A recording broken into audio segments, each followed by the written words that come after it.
Maddie was absolutely stunned to see the early line on the Blasphemy. Chiefs-Bills game at home for the Chiefs. Let's talk about it. Ridiculous. You are listening to KC Sports Network, the #1 podcast network for today's Kansas City sports fans. With former players from your favorite teams, informed perspectives, and former insiders, this is the place for you. You can find us wherever you listen to podcasts or on our YouTube channel, all over social media, or our morning newsletter, KCSN Daily, dedicated to your Kansas City Chiefs. KC Sports Network is proudly presented by Emprise Bank, your partner in possible.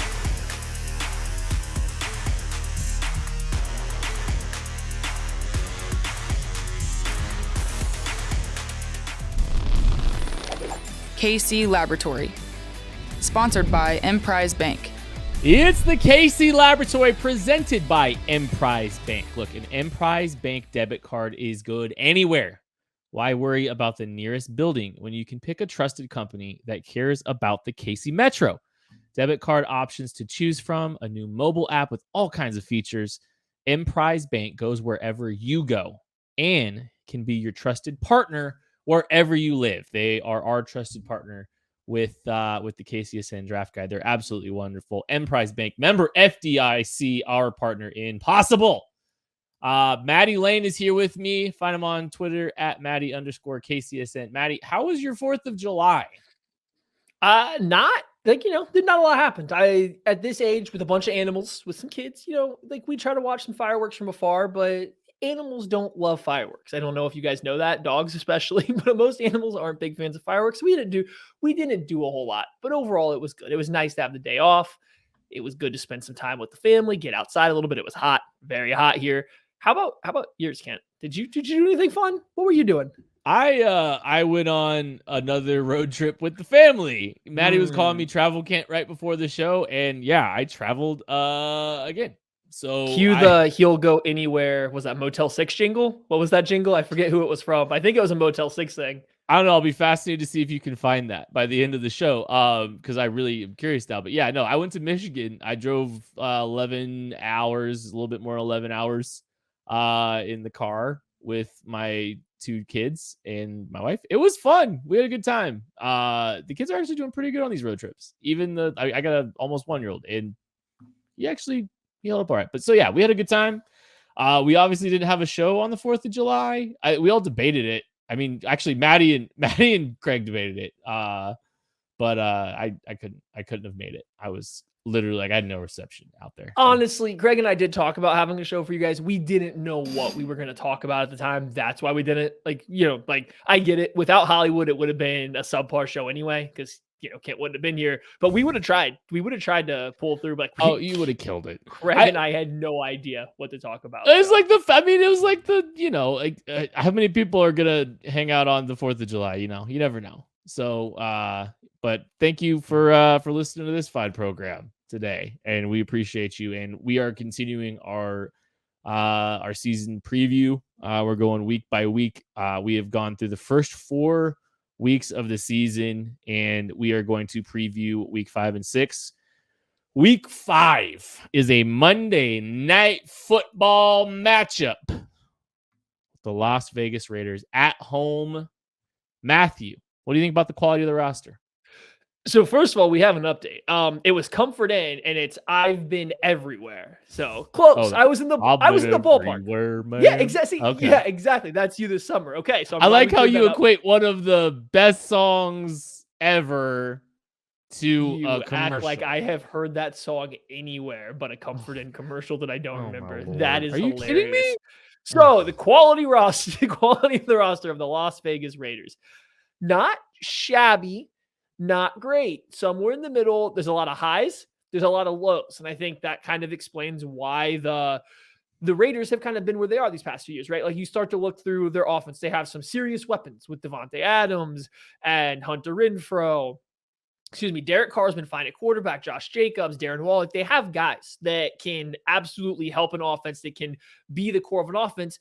But then you look to the offensive line, and it's just bad. It's Colton Miller and a bunch of really, really bad. And then you flip over to defense. Okay, so they got Max Crosby. They added some pass rush on the other side. They tried to shore up the defensive back room a little bit. They tried to make some moves at linebacker last year that panned out a little bit for him last year. So like there's some guys that you want to hang your hat on there, but then you start to look, okay, Jonathan Abrams still going to start. Rocky Sin's been okay for the Colts. He's coming over. Like, it's not a great guy. It's like there's just serious holes on every level or every side of the ball to go along with the high end pieces. So it's just a very inconsistent roster. And I think when you're dealing, as we're going to get to next, with a first year coaching staff, having an inconsistent roster with so many peaks and so many valleys is probably not the best way to go about it. But I am intrigued. If this offensive line starts to gel a little bit, I think that would go a long way in making this roster look better. If they get improvement from Alex Leatherwood, Denzel Good, Andre James, guys like this that are making up that offensive line, I think that makes the overall ceiling of this roster a lot higher. But if they play anywhere close to what they did last year, and then same with some of the guys on defense, I just see the bad being too bad for the good to really get a shine.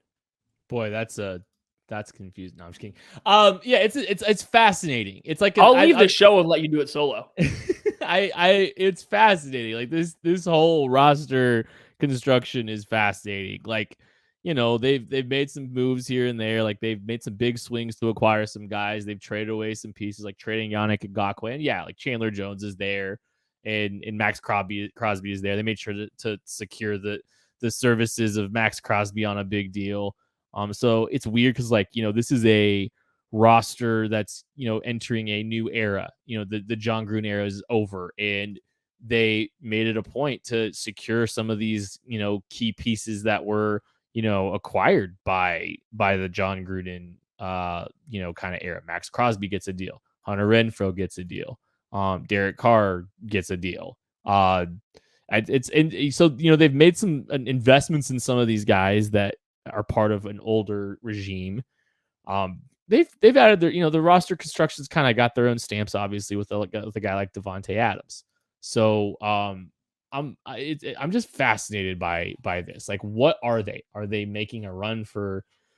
Is this a roster that they're trying to really contend with immediately? Is this a roster that they're kind of trying to make some slow turnover to? Like, I think it's a win now roster, but it's also they might have made a few decisions that I would have maybe done a little bit differently. I think it kind of has to win now, though. Like, you're talking about trading for Devontae Adams, right, who isn't young, signing Chandler Jones, who isn't young. You're getting rid of all of your early draft capital in that trade for Adams. Like, they definitely have positioned themselves to win now, but I do agree there's some more long-term stuff at play here. They didn't shore up enough of the holes with short-term answers, and they didn't really have the opportunity to address them in the draft because they traded away so many picks.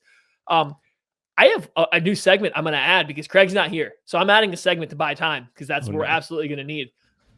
No, we're not. No. Anytime this show has two people, we go over an hour. Okay, so you have to add one player from the Kansas City Chiefs roster to the Las Vegas Raiders roster to make them the best it can be. Who's that one player? And it can't be Patrick Mahomes. One non-Patrick Mahomes player, then it would improve the one Chiefs non-Patrick Mahomes player that would improve the Raiders roster the most would be. Ooh, this is a position. I'm so tempted right now to go with like a guard. What about a center? I'll go Orlando Brown to play right tackle. Ignoring his wishes. Very Raider-like of you. You know what? This stupid, scenario that I have to draw up, I'll say Orlando Brown to play right tackle, secure the bookends. No, I think going with the guard, that's a good move. I understand adding some offensive line help, but for me, I'm surprised you didn't go this route. I'm putting Justin Reed on this Raiders team simply because that gets Jonathan Abram off the field. That by itself wins them at least 3 more games a year just by not having Jonathan Abram getting too smalled by Darrell Williams in the end zone, I think. So I think that's the easy money choice here. I think that might be a good representation of why this roster is so weird. Back to this. It's just going full circle.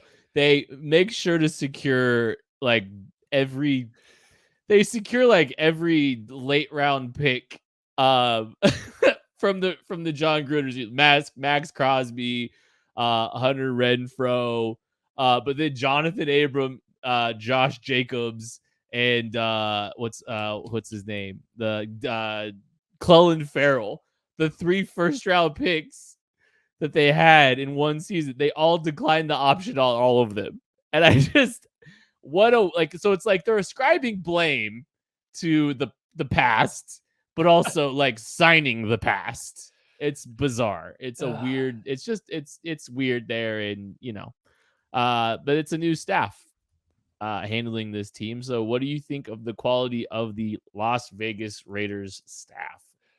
I think it is very good for not just like the NFL, but for him, everybody involved, that Josh McDaniels is getting another chance. I think he was young when he got the Denver Broncos job. He clearly made mistakes, massive mistakes. He knows he did. He spoke about it. He stuck with he went back to the Patriots and had crazy success, right? And you can tell if you start to parse away things that Bill Belichick says, things that Tom Brady has said, that he definitely played a role in a lot of what they did. He was not purely a product of the New England system. Will his coaching way work in Las Vegas? I don't know. Has he grown enough to succeed? I don't know. But he's clearly a very smart football mind. I think him getting another chance is good. I think a team going out to hire him is good. Should that team have been the Raiders? Ooh, there's a lot of uncertainty, a lot of lack of stability with the Raiders to take on a coach that is now coming up after a disastrous first stint as a head coach on his second and potential final try. That's a lot of pressure on him to make it work in a non-perfect situation. So, I definitely watching that and how things might boil over. That said, they have given Josh McDaniels enough talent on offense that I think he's going to at least field a very competent, if not good, offense, even with Derek Carr at quarterback. I think he is good enough to do that. Him and Mick Lombardi will come away with something good enough to, at least be capable on that side of the ball. I think it's all a matter of how that defense will come together under Patrick Graham, what it'll all finally look like. But I do think McDaniels earned another chance. I don't know if I love the marriage with the Raiders, though. I think the good news for McDaniels, and I know this isn't necessarily all just, the coaching staff, but he's got consistency within the organization, the infrastructure. Dave Ziegler is his guy.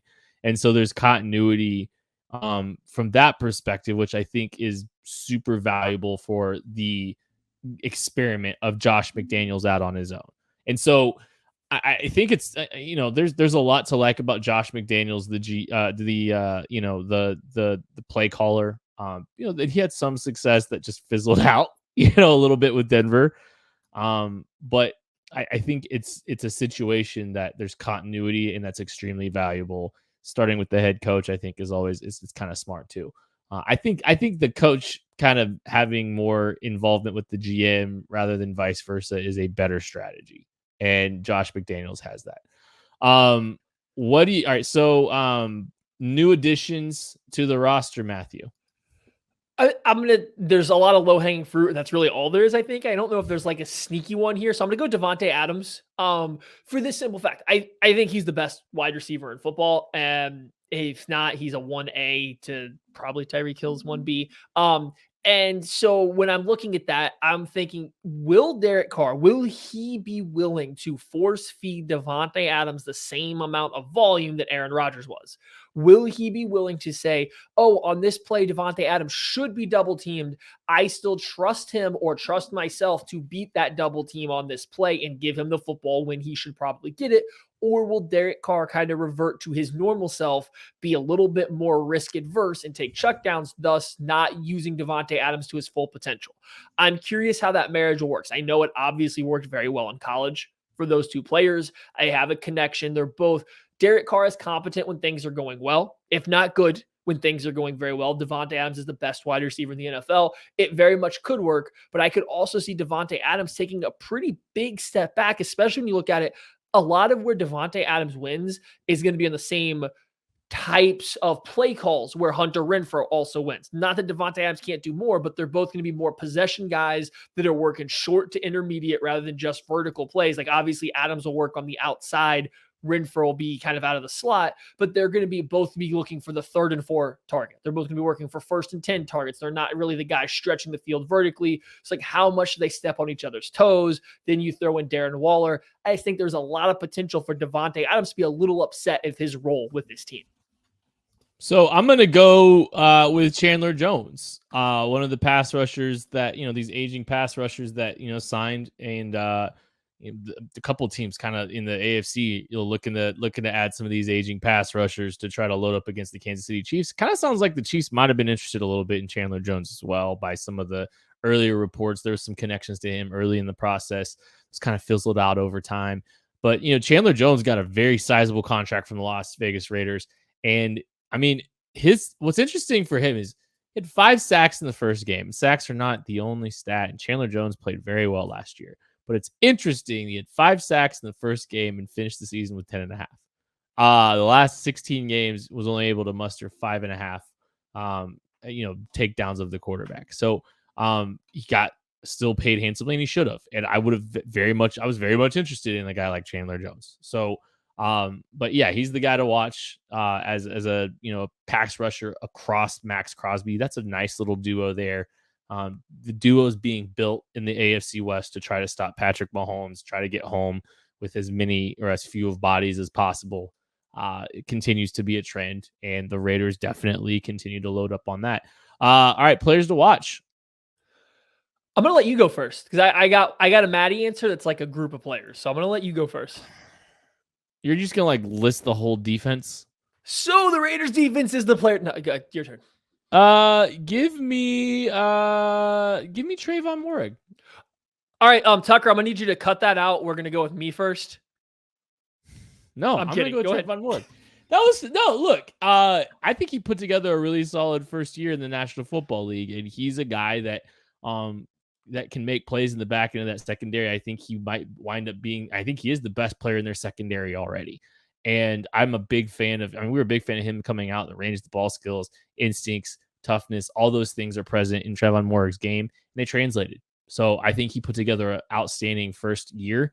And unfortunately, the Chiefs are going to have to deal with that. I think he's what's going to make that secondary go for the Las Vegas Raiders.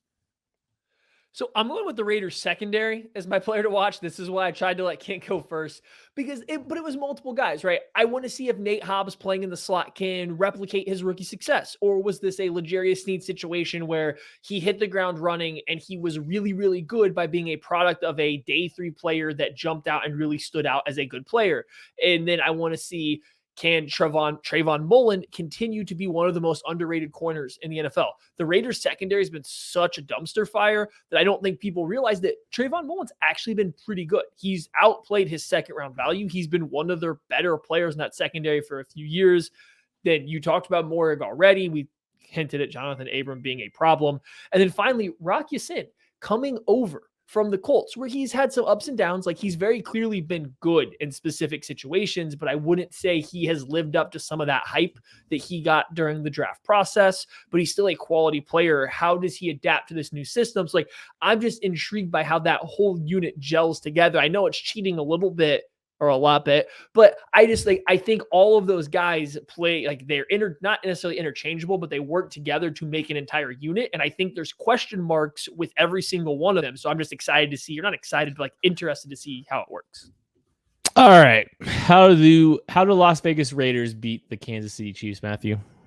I mean, they kick back and rely on some of that star power, right? Like we talked about Devontae Adams, Derek Carr when things go well. So the Chiefs don't get pressure on Derek Carr. The game stays close so they can mix it up and run and pass. They, take the Madden approach of just spamming passes to Devontae Adams or Darren Waller or Hunter Renfrow. And the Chiefs might not match up great against all of those guys, given their talent level and just being in the middle of the season here. So they rely on their offensive stars. And then on the defensive side, you just get the best version of Max Crosby, the best version of Chandler Jones, maybe somebody on the interior steps up, Jonathan Hankins, Vernon Butler, Matthew Butler, a rookie out of Tennessee. Somebody steps up to give a little bit of interior pressure. And now all of a sudden the Chiefs or any team can't hold up against that pass rush. Offense doesn't get going, the Raiders can kind of stay out ahead. I think there's enough stars on this team that if they all play really well, the Chiefs don't play their best game, it could get pretty dicey down the stretch. 100%. That's exactly where I would go. Pass rush gets home, star players stepping up. I mean, Devontae Adams has proven to be one of the best receivers in football. Derek Carr has the ability to raise his level enough, especially with a guy he trusts like Devontae Adams, who he played with in college. because we played with him in college. Like, we're gonna hear that so many times over the next 3 years, at least with the Raiders. Okay, so who is the non-Mahomes MVP for the Chiefs? So after talking about this entire Raiders team for this long, there's one like position group that we didn't mention. That's the linebackers. And even the safeties that we did mention, one of them is a free safety that's sitting 30 yards deep every play because he's afraid of Mahomes. The other one's Jonathan Abram. Like, we know how that goes. So Travis Kelce, like, they have nobody on this roster can defend him. Like, I pick Travis Kelce a lot. I mean, he's really good, but I pick him a lot. But like, he kills the Raiders, number one. And number two, go through this roster. Like, pick out a single player on this team that can actually stop him. Like, that's not where the strength of this team lies. So yeah, this is a common pick for me in these situations. Some of you might call it a bit. Some of you might think it's a joke. It's not.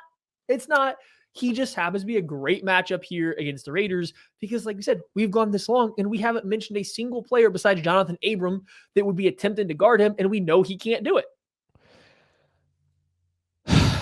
I forgot that you lean into this Travis Kelce, but legit forgot, and then Lean got into what? reminded 20 seconds. It's Travis Kelce every single week for you. I don't know what you're talking about. Give me Marquez Valdez-Scantling on this one. And I think this is a game. I mean, Trevon Moehrig, very good. Jonathan Abram, susceptible to double moves, susceptible to bad eye discipline. I still think this is a young and or undisciplined enough secondary that you can get some opportunities behind them with some double moves, with some, putting some in conflict a little bit. So I think there's some opportunities to get some explosives down the field if you can hold up long enough. So give me Marquez Valdez-Scantling down the field. Big play.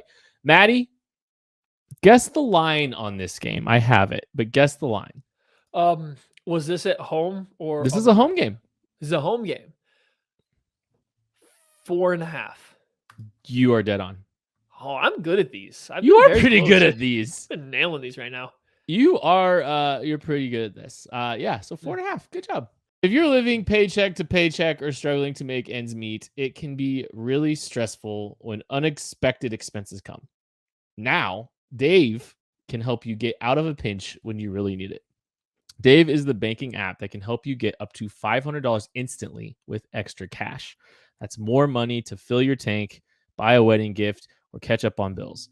You can finally tackle those expenses that have been stressing you out without any hangups. There's no interest and no credit check needed. Millions of people have already downloaded the Dave app to get the financial relief they need with extra cash. So if you're in a pinch and need some help, download Dave and think of it as a helping hand from future you. Download the Dave app from the App Store right now. That's DAVE. Sign up for an extra cash account and get up to $500 instantly. For terms and conditions, go to dave.com/legal. Instant transfer fees apply. Banking provided by Evolve, member FDIC, and use promo code KC Sports. We're going to take a break. We'll be right back after this. All right, we are continuing our season preview, and it is on to week 6 and perhaps the biggest game of the year. And for the Bills. It's the Bills. Not for the Chiefs. At home, yeah.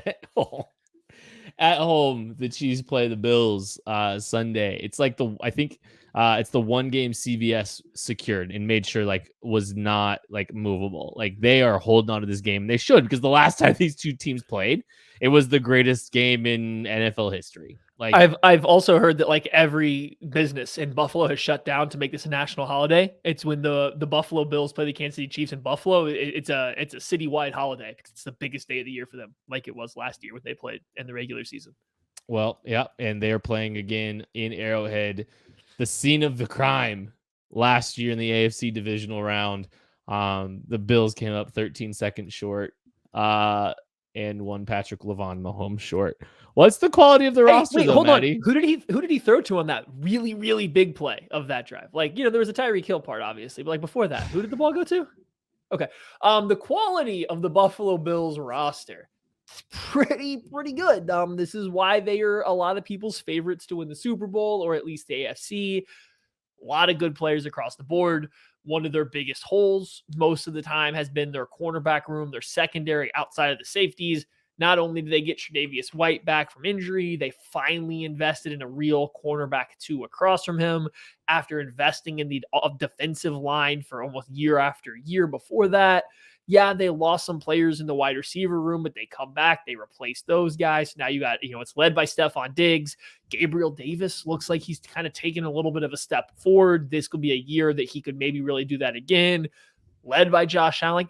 It's a good roster, top to bottom. I actually don't know if you can poke significant holes in this. I think there's some areas it's maybe not to where you're like, oh yeah, that offensive line looks like it should be competing for top 5 in the NFL, but it's not Las Vegas Raiders bad that it's going to sink this team. So I think overall, very good roster. Chiefs keep coming across these in their schedule.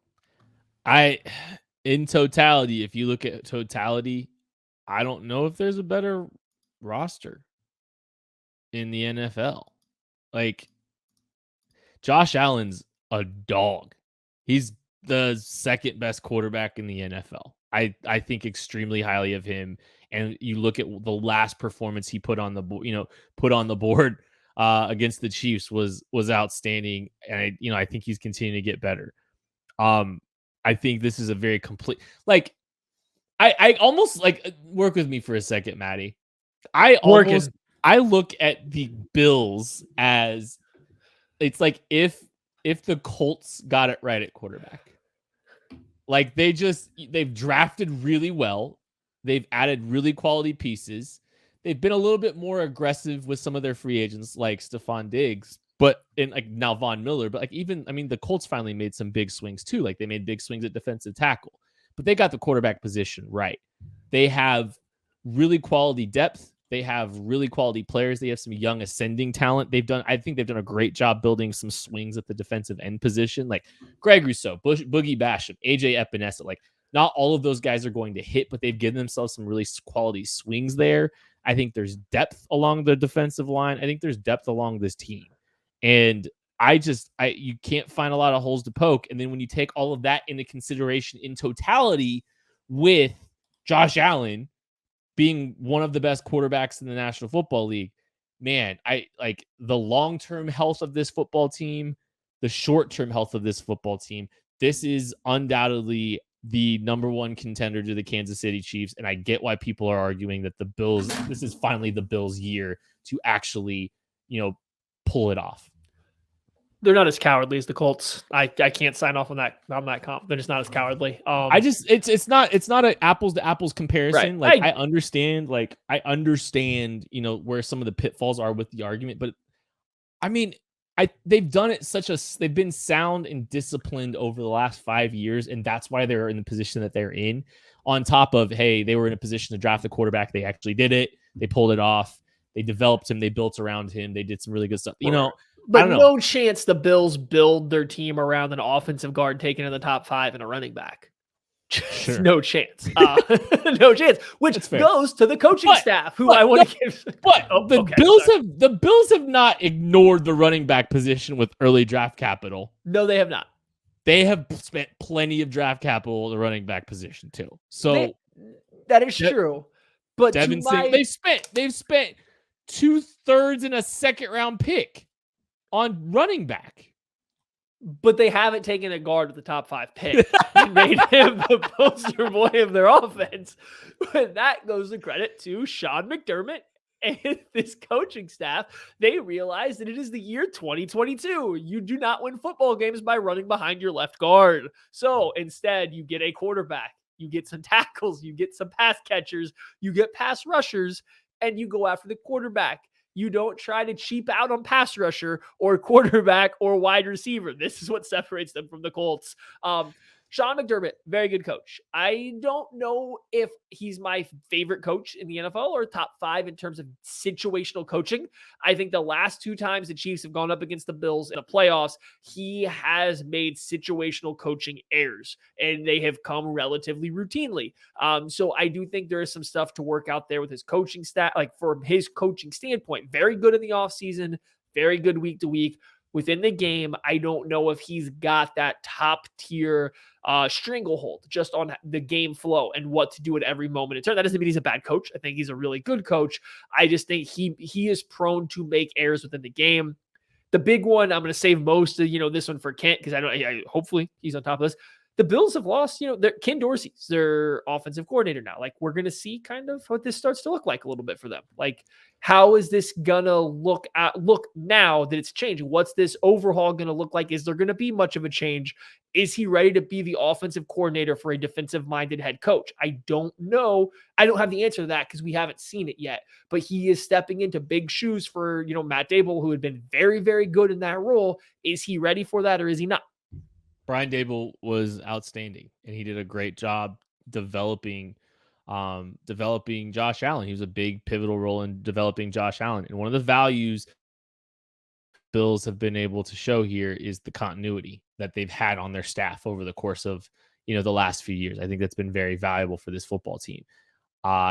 Ken Dorsey actually kind of still provides some continuity because he's been with Josh Allen, for the last few years in developing him as the quarterback coach.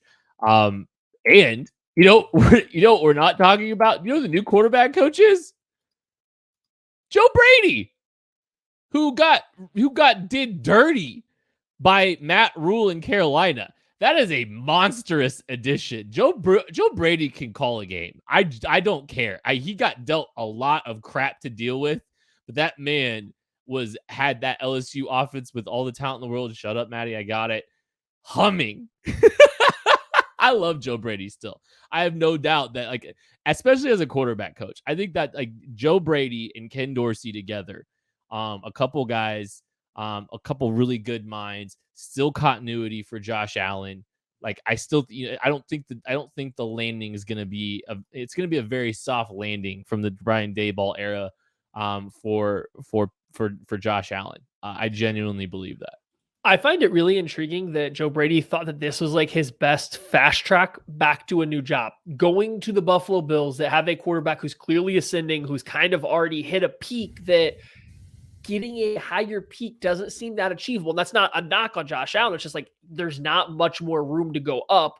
You're jumping in line behind another young first-time offensive coordinator. So there's not you're not expecting Dorsey to get, a new job immediately after taking this first-time offensive coordinator job. So just where does he see his progression jumping into this exact job? I thought it's a great hire for them. I agree with you. I think it's a great hire.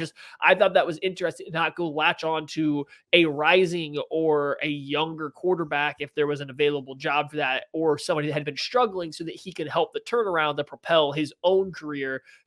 It's it seems really hard in this situation to see Joe Brady be oh, let's go poach the Buffalo Bills QB coach now because he helped Josh Allen go from MVP candidate to MVP candidate, or even MVP winner. It's just there's not a way to prove how good he was there. So that was a great hire for them. Just interesting choice. It could also work on the flip side because there's not an established offensive coordinator that maybe he feels like he can create some level of mystery on his influence on it too. There could be questions about, the influence and is there that much room for it to get better though? That's my thing is how much better can it get from what it's been? I don't know. Maybe it does work out. It's just it's interesting to see the vision right now. Joe Brady wasn't the only new addition to the Buffalo Bills. There's plenty on the field too. Maddie, give me a new addition.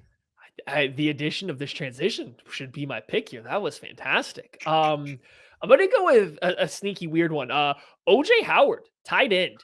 Since Rob Gronkowski showed up to Tampa, his role there diminished. He dropped from averaging just under 500 receiving yards a year to 120 receiving yards a year. But here's an offense that struggled for a long time to figure out how to use a tight end. Finally, last year, Dawson Knox started getting it going a little bit. They started understanding how to use him and how to use that position within this offense with Josh Allen, how to make it work.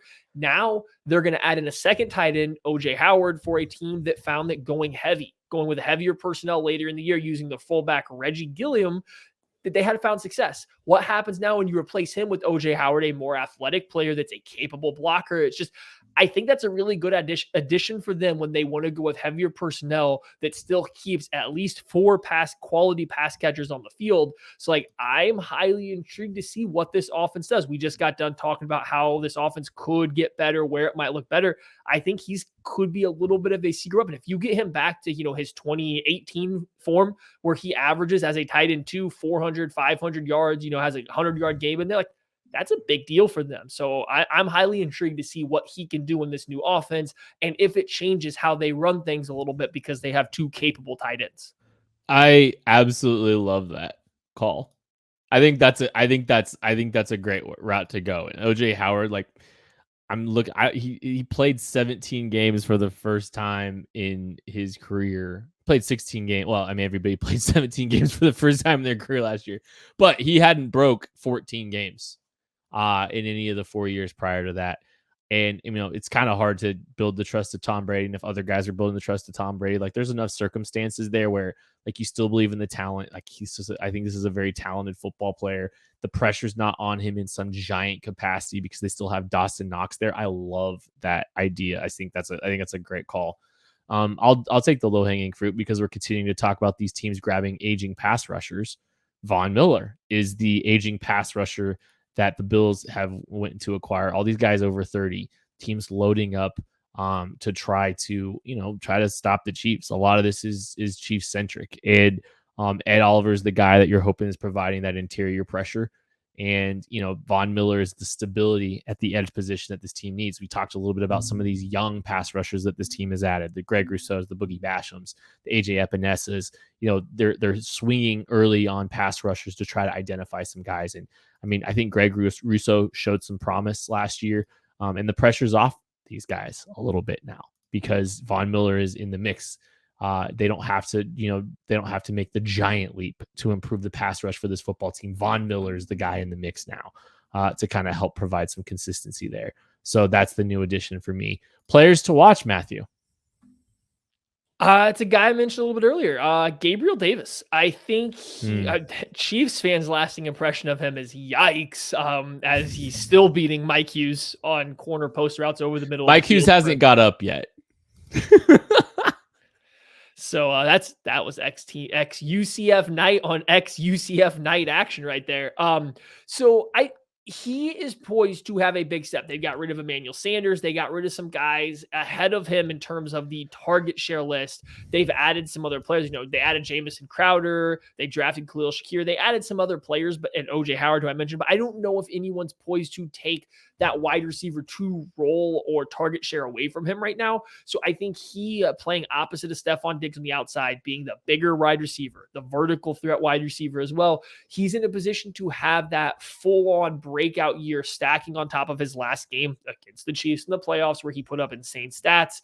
I'm intrigued to see what this does for him. He was a guy that coming out of college was a little, I don't want to say like sloppy, but inconsistent with what he did. He essentially won by being big and fast, and that's translated to the NFL, but he's also gotten a lot better with his technique. So if that continues, he could be a real problem in the NFL for years to come. He could earn himself a really good payday after this season if he, continues to progress. So he's a guy I got my eye on, not only for how good it makes the Bills if he pans out, but he could be a free agent here pretty soon. And the Chiefs have not signed into a lot of guys long-term at the wide receiver position. So he's a guy worth keeping your eye on in the future. Now, right now, he's still 2 years away, I think, from being a free agent, but he's a guy that could be trending in that direction.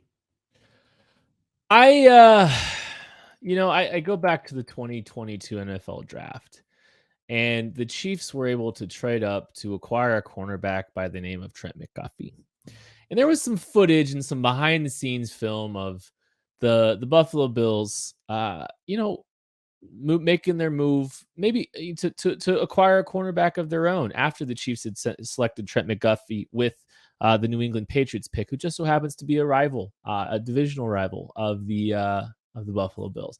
It didn't seem like the Bills were too happy that the Chiefs, with the selection they were making. Not that they weren't enthused by Kyrie Elam, who's a good player, but it kind of feels like the Chiefs were able to snipe Trent McDuffie from the Buffalo Bills, and they had to settle for their consolation, Kyrie Elam. Kyrie Elam is my player to watch. I'm going to be closely monitoring whether or not it's just whether or not it's like pure speculation I am going to be watching Kyrie Elam versus Trent McDuffie for the next 5 years very closely, just out of curiosity. Kyrie Elam is a very good player. I think Trent McDuffie is a more well-rounded player with a more well-rounded skill set, but Kyrie Elam is still a good football player.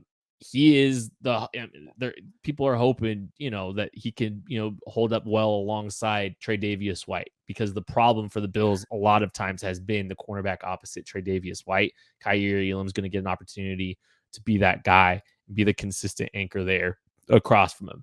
I'm watching Kyrie Elam, and I'm kind of watching him versus Trent McDuffie. How does this team beat the Chiefs, Matthew? Every week we've had one of these. They go out and they play a good Buffalo Bills game, and that puts them right on par with the Chiefs. A Bills A+ game very much competes with a Chiefs A+ game. And at this point in time of the year, you're hoping the Chiefs are gelling a little bit. So you're hoping their A+ game here in week 6 is a lot better than in week 2. But at the end of the day, the Bills are a very good football team. They play their best. The Chiefs play their best. We're talking a game that comes down to the final 13 seconds again. And, you can obviously point out that wasn't the Chiefs their best. I don't think it was the Bills at their best on both sides of the ball. So you're dealing with a dead even, a coin flip type of game here. If they are to beat I the see Chiefs, what you did there. If they are to beat the Chiefs, it's Josh Allen outplays Patrick Mahomes, and he does it for the entire 60 minutes. It can't stop short. We know how that works. It's the entire 60 minutes. He is a better player than Patrick Mahomes. This is one of those games that, I could easily see the Chiefs getting up for very much because of what happened last year in the regular season. Maybe the Chiefs won't be in a slump here or whatever it may be. We'll see. But this is a game that I think Josh Allen will have to directly outplay Patrick Mahomes. Everything else around these two guys is kind of, chess pieces. They're interchangeable. Things can be moved around. They can make up for mistakes. Those two, it's who plays better between those two. Josh Allen wins. The Bills probably win. Yeah, I think it's going to continue to go down to the quarterback duel. And I mean, look, Patrick Mahomes, like the story arc with the Bills and the Chiefs is fascinating, because the Chiefs beat the brakes off of them in the AFC Championship game 2 years ago, and the Bills used that as motivation. And they came back and they mollywopped the Chiefs at home early in the season. And then the Chiefs and the Bills matched up again in the AFC divisional round, and the Chiefs got them again. 13 seconds left, ripped their hearts out from them again.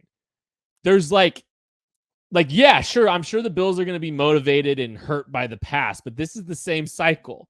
It's going to feel different this time around for them.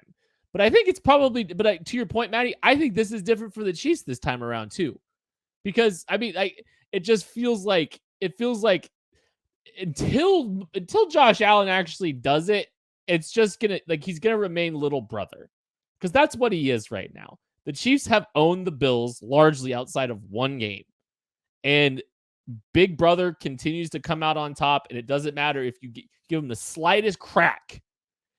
Josh Allen, the way that they win is Josh Allen leaves no doubt that week. They just leave no doubt, like they did in the regular season last year. Because you can't. You have to kill Mahomes 10 times in a game before it's over. And that's just the nature of the beast. Okay, so hold on. One more thing. We got to do which non-Mahomes player would you give to the Bills to give them the better roster? Do you happen to have one? Non-Mahomes player to give to the Bills to give them a better roster. I'd still probably just go Travis Kelce. I mean, Dawson Knox is good and Dawson Knox is awesome. Doesn't mean you have to take Dawson Knox off the field either. But yeah. I think you give Josh Allen a safety blanket like Travis Kelce, who can line up X. Like, that's a no-brainer to me. Yeah, I would give them how do we go this? Trent McDuffie, because that's who they wanted in the draft. Get Kyrie Elam out of there. Give them the better corner and Trent McDuffie that would play incredibly well in that system. Brandon Beane clearly wanted him. That's who would make them a better team. Also, Joe Thuney to play over Roger Saffold would be great. Last year they had John Feliciano.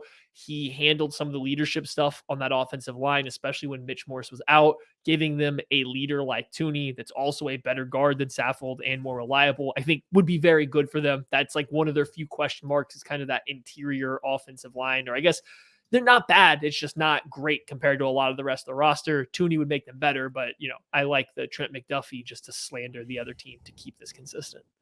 Maddie, I don't even want to ask you this question. Why? Who's the Chiefs non-Mahomes MVP? Well, this one's difficult because Matt Milano's the X factor. When Matt Milano plays, he's going to shut down Travis Kelce. That was the narrative, and it didn't work. So whether Matt Milano's out there or not, Travis Kelce is going to go off again on the Buffalo Bills and be the Chiefs non-Patrick Mahomes MVP. 7 seconds, 13 seconds, 60 minutes. It doesn't matter. Matt Milano and company will not slow down Travis Kelce, assuming his neck is not hurt by Poyer on a big hit over the middle of the field beforehand. You just got done talking about the interior offensive line. Chris Jones is a guy that can wreck the interior of an offensive line. I think Chris Jones's presence has to be felt in that game, but it's got to be with some level of discipline too, because you want to do a little bit more contained rush. It's a slow march to the quarterback. Chris Jones can't get out of his lanes too much. He's got to stay a little bit disciplined. He's got to be secure at the point of contact. So I'm going to go with Chris Jones and a little bit of discipline. Guess the line on this game, Matthew. This is a home game for the Kansas City Chiefs. Pick them. Straight up pick them. It is Buffalo -1.5. Wow. So if that was on a neutral site, they would have the Bills by over a field goal? No, it'd be a 1.5. The home team gets 3 points. Right. What you said, the Bills were favored, right? The favored by 1.5. So on a neutral. Oh, yeah. Sorry, my bad. I did the math the other way. Yeah, right. They would be over a field goal favorite. Like, that is bold. I thought I was being a little risky with saying the Chiefs at home would be a pick 'em. So, missed that one. Very high opinions of the Buffalo Bills. Good football team. Very, very good football team. They don't have Trent McDuffie though. That's going to do it for the KC Laboratory. Thank you guys so much for listening. We'll catch you later.